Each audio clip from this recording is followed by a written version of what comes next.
E aí, terminaram? Podemos corrigir? Vamos lá? Espero que você tenha procurado tudo direitinho, hein? Vamos ver o que você respondeu.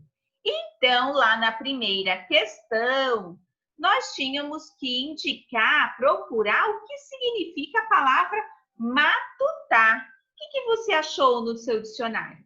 No meu dicionário, eu achei que matutar é refletir demoradamente sobre algo, tá matutando, estou refletindo sobre algo. Meditar, pensar, conceber, planejar. Vou matutar um plano, vou planejar como que eu vou ganhar aquele jogo. Arquitetar. Então, tudo isso são sinônimos da palavra matutar. Depois, o exercício 2, na sua opinião, o que significa ser matuto? Significa alguém ingênuo, que pensa pouco e é sempre feito de bobo, ou ao contrário, a pessoa inteligente, pensa bastante, é muito esperta? Então, quem marcou a alternativa número 2, que é uma pessoa inteligente, pensa bastante, é muito esperta, acertou. A número 3 é uma resposta pessoal, porque você tem que escrever o que você faz quando precisa resolver uma situação difícil, certo? Aí nós tínhamos o texto, que aqui nós tínhamos que conversar o que você acredita que será contado nessa história, mas aí a gente já leu a história. Então, depois de ler a história, vocês tinham que explorar o texto. Então, vamos lá. Quando ouviram essa história, Urbano e sua irmã Rita riram muito e entenderam porque esse texto é chamado de conto de esperteza. Realmente, o personagem principal foi muito esperto. E quem é ele? É o Benedito? É o Pedro Malazartes? Ou foram os convidados? Quem colocou que é o Pedro Malazartes acertou. Ah, Pro, muito fácil, né? Fácil mesmo, não tinha nem como errar. Ao ouvirem a história, os irmãos tiveram dúvidas em algumas palavras, então vocês tinham que procurar o significado. O que é vintém? Quando fala, não tinha nem vintém, não tinha dinheiro. Isso mesmo, não tinha dinheiro. E cortesia? Venha cá que eu vou lhe fazer uma cortesia, vou lhe fazer uma gentileza. E garapa? Garapa, caldo de cana, certo? Então, vamos lá. Depois, vocês tinham que pegar essas palavrinhas e substituir na frase. Notem que nas frases, elas estão entre aspas. Lembra que a Pro fala quando retira algo do texto que já está escrito, foi escrito por alguém, não é nosso, a gente tem que colocar aspas. Então, aspas são essas duas vírgulas aqui em cima, tá? Parece duas vírgulazinhas. Só que na hora que nós vamos reescrever a frase, eu não preciso colocar aspas. Por quê, Pro? Porque no texto aparece a palavrinha vintém. E eu estou escrevendo no lugar de vintém, eu vou colocar, olha lá, não tinha vamos colocar um H aqui que está faltando. Não tinha dinheiro nem para o almoço do dia. Então, na frase lá do texto não está escrito dinheiro. Então, eu não preciso, não é que eu não preciso, eu não posso colocar entre aspas, porque essa frase não foi retirada desse jeito do texto. A mesma coisa com a letrinha B. Olha lá. Quero lhe fazer uma cortesia. Foi retirada do texto, então ela está entre aspas. Mas aqui eu vou escrever, quero lhe fazer uma gentileza. E um gole de garapa geladinha? O que vai ficar no lugar de garapa? E um gole de caldo de cana. Eu vou colocar geladinha? Não, porque masculino e feminino, né? Garapa geladinha. A garapa geladinha. Agora, eu falo a caldo de cana? Não, Pro, eu falo o caldo de cana. Então, o é masculino. Então, e um gole de caldo de cana geladinho. Faltou o que aqui? Quem pode me dizer? O ponto de interrogação, porque é uma pergunta. E aí a número 3, essa história de Pedro Malas Artes aconteceu num dia importante. Por que a gente pode dizer que era um dia importante?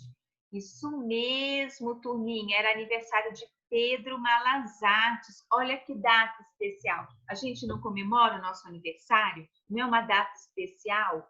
O dia que nós chegamos neste mundo e a gente passa um ano até esperar completar mais um ano de idade. A gente tem que festejar sempre o dom da vida, né? Então, a cada ano a gente festeja. E ele queria festejar o aniversário dele, né?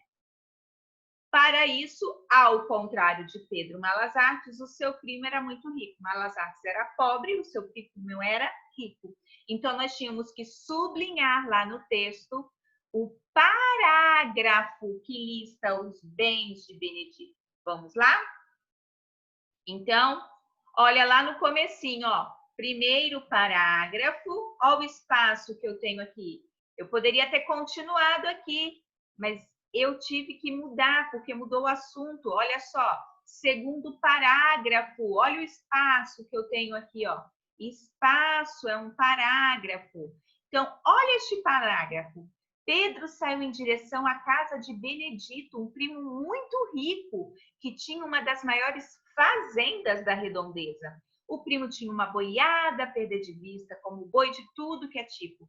Tinha também uma biblioteca enorme e uma frota imensa, mas não emprestava livro nem carro para ninguém. Ele era famoso por ser econômico. Aí depois já fala, ó, outro parágrafo. Chegando à casa do primo, acabou. Aqui não fala mais o que ele tinha. Então, qual é o parágrafo que nós iremos sublinhar na número 4? É este parágrafo. Minha canetinha mágica. Vamos lá. Hoje eu quero fazer de verde. Então, eu vou sublinhar toda essa parte aqui. Eu não vou sublinhar, porque senão vai demorar muito, tá? Mas todo este parágrafo vocês vão ter que passar um tracinho aí embaixo. Combinado? É este parágrafo que nós precisamos sublinhar. Número 5. Durante a visita de Malas Artes, Benedito ofereceu uma grande variedade de comida e bebida ao primo. Que resposta o matuto repetia o tempo todo? Pedro Malas Artes dizia sim a toda a oferta que o primo fazia? O matuto disse não a toda a comida oferecida, repetindo que queria apenas o cafezinho e a garapa geladinha? Ele falava que queria garapa? Pedro Malas Artes recusava a comida e a bebida oferecidas, repetindo que queria apenas uma xícara de café? Muito bem. Então, quem marcou a alternativa número 3 acertou. E aí, a número 6.